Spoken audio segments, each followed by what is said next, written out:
ለመረጋጋት ሞክሪ ስለሚደብረኝ እኮ ነው እሺ በቃ ችግር የለውም የምሬ በጣም ይደብረኛል እኔ ማለት ሁሉ ጊዜ እቺ ነገር ይተቀማታልና ሩታ ተረጋጋም ተረጋግታ ሰው አሰማ ምናምን እስኪ ማናችሁ ነው የምትረጋጉት እንደዛ አይነት ነገር ተደርጎባችሁ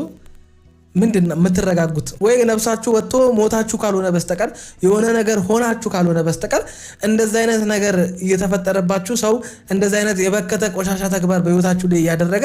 እንዴት ነው ተረጋግታችሁ ማውራት የምትችሉት ባሏ ከሌላ ሴት ጋር አልጋ ቤት ውስጥ የሆነ ነገር አይነት ነገር እየሆነ ወይም ደግሞ እሷን የቀጠረበት አልጋ ቤት ውስጥ ከሴት ጋር ለዛውም ሄርሜላ ከምትባል ለትዳሬ እንቅፋት ናት ባሌን ልትቀማኝ ነው ብላ ከምታስባት ወይም ደግሞ ባሌን ከኔ የለየች ነው ብላ ከምታስባት ሴት ጋር አልጋ ቤት አግኝታ ከዛ ተረጋግታ ታውራክ ለዚህ እርጉዝ ሴት ታሳዝናችሁ በእንደዚህ አይነት ሲቹዌሽን ውስጥ ሆና እንዴት ትረጋጋ እርግዝናው በራሱ እንኳን እንድትረጋጋ ያረጋትም አይደለም ያንተ ቆሻሻ ተግባር እሷን ሊያረጋጋት ተው እንጂ አረ ልጅቷ የእርግዝና